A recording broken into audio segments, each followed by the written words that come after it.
asalaamaaleykum wa rahmatullah waa daara yi jëf jël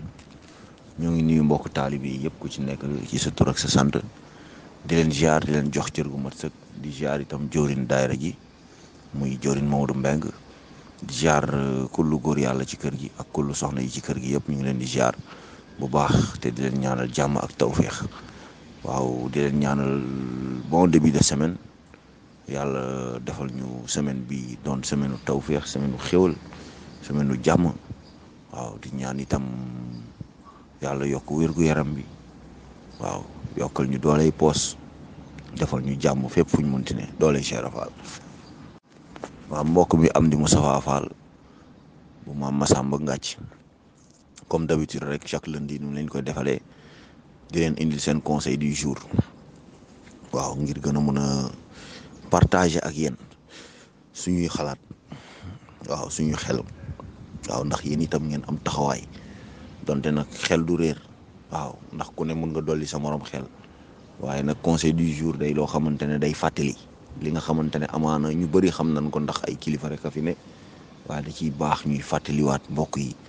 waaw yenn jëf yi wala boog yenn taxawaay yu ñu war a mën a am ci suñu bopp ak ci suñu wér-gu-yaram waaw kay donc tey ma leen di indil li ñuy wax Apollo waaw Apollo muy jàngoro yu bët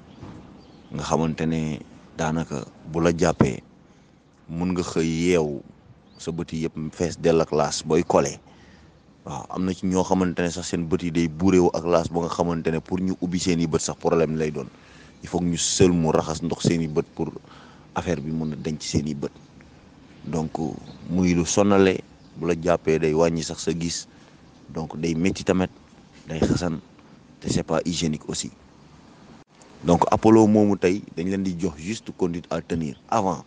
ndax feebar boo gis tey am na matuwaay yu nu mën a jël ba du ñu dal muy Apollo boobu noonu tey souvent li ñuy wax maanaam nit ki foo toll gardeel set bi ci yow gardeel set ci yow set dafa am ci doomu aadama set ci say jëf set ci say loxo surtout raxas loxo yi ba mu set te aussi li ci ëpp mooy nañu moytu li laal loxo yi ci bët yi parce que ñun dëkku jullit lañ ne am na ñuy wax naan bu Apollo amee dafa mel ni corona bi ni teree saafonte Apollo itam dañuy tere ku joxe loxo ndax boo joxee nit ki loxo da nga koy wàll man gëwuma yooyu déedéet ñun ay jullit lañ faw ñuy saafonte waaw waaye nag li ñuy musal mooy tey ñuy raxasu waaw di raxasu saa su ne te aussi bu suñuy bët yi di xasan nañ jël mouchoir wala ñu jël benn lu set surtout mouchoir sax lañ ci mën a taamu lu set daal waaw fi nga xamante ne yow sentir nga sa bët am na laas boo ko bëggee dindi bu ko dindi ak say baaraam nga utiliser mouchoir parce que cependant yow yaa ngi dox ci mbedd bi xamoo loo jot a laal ak sa loxo xamoo kan nga jot a nuyu tamit on sait jamais mun na am bactérie nekk ci say loxo te doo ko xam souvent ñun dañuy dund ak bactérie en même temps en permanence chaque jour ñu ngi dund ak bactéries yi. waaw ça dépend nag yan genre bactérie la yan genre microbe la mais chaque jour fu ñu munti ne surtout en Afrique fii ñun dañuy dund ak bactérie dañuy wax sax naan ñun microbe moo ñu tax a màgg loolu la ñuy wax ndax temps booy dañ daan fooyee suuf lekk suuf xam nga lu nañ dugg ci mais nag xale muumin la yàllaa koy sàmm waaye mag mooy sàmm boppam donc pour cela Apollo bi pour ñu moytu ko dañu moytu souvent di jël suñu bët di ko toxoñ suñu baaraam di ko toxoñ ci bët yi waaw laata ñu koy def nañ utiliser mouchoir wala bu ñu demee ba amuñu mouchoir balaa ngay laal sa bët yi ak say loxo nga jël ndox ak saabu raxas say loxo jël ndox moomu sël moo ko say bët waaw lépp lu fa nekk comme saleté mun na ko génnee loolu mooy avant feebar bi di la daal. waaw bu la feebar bi xasee ba dal ñu bëri dañ naan da ngay utiliser limon nangam sangam mais man méthode bi nga xamante ne moo gën a yomb mooy ndox bu sedd di ko sëlmoo waaw boobu daal mooy bu gën a yomb bi parce que limon dafa am acide moo tax man ñemew ma ko gis naa ñu koy def nag mais man am di ñemew ma ko te du ma ko digal kenn waaw am na sax ku ma dégg mu ne kaan yi wóorul bët dafa fragile doo ci dugal luy saf luy picoté donc limon bu am acide mënoo ko jël di ko def ci bët mais la seule solution wala boo conseil bi ma leen di jox man en tant que am di man mooy bu leen dalatee ku ci Apollo dal del yeewu suba teel boo yeewoo ngay sëlmoo ndox bu sedd mais balaa ngay sëlmoo ndox bu sedd bi j'aurais préféré nga jël saabu ordinaire savon ordinaire te attention Apollo bu la dalee saabu ordinaire bi ngay utiliser bu mu doon saabu bi ngay bokk ak kenn nañu garder hygiène bi intimement donc saabu boobu da nga koy ber du doon saabu booy sangoo soit benn daggitu saabu ordinaire nga def ko saabu sëlmookaay uniquement te boo koy sëlmoo bu ko teg ci xeer bu ko teg ci dara wutal ko fu defukaay boo xëyee jël saabu ordinaire boobu moom ngay bombee say bët ngir laas yi ci collé mun a deñ day rey bactéries yi en même temps donc léegi pour métit bi ak picotement bi noonu loolu boo paree ak saabu ordinaire bi nga jël ndox bu sedd bi sëlmoo ko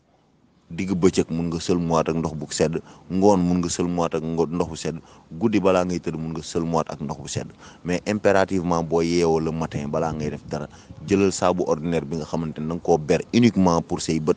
nga jël ko bombee ko say bët dindi bépp laas bu ci nekk boo paree nga jël ndox bu sedd bi di ko sëlmoo minimum 2 fois maximum 4 fois dans la journée waaw kooku mooy solution bi nga xamante ne moom laa leen indil pour ñu mun a xeex loolu di Apollo ndax jamono ji dafay bari. ndax bari na ñoo xamante ne tey jii ñaa ngi gis ñu ngi koy am man dama koo gis naa ko ay bërëb yu bari gis naa ko Kër Mbaye Fall sax bi ma dëkk dem naa keroog Parcelles gis naa ki mu fa dal souvent maa ngi gis ñu bari ñu ngi koy am koo wax ñu naan la nit ñi mënuñu jooy feebar bi nekk fii mbas mi ba pare Apollo ñëw di ci dolleeku mais nag sant yàlla parce que Apollo ñun miin nañ ko xam nañ ko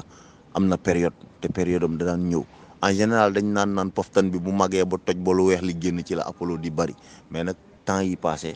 fan yi ñu nekk nii yëpp Apollo mi ngi ci dëkk bi donc faites très attention surtout xale yi tamit nañu bàyyi xel xale yi mbedd bi ci période taw lañ nekk nawet lañ ne arbuste yi bëri na xam nga yooyu di dugg ci tànk ak yooyu yëpp xam nga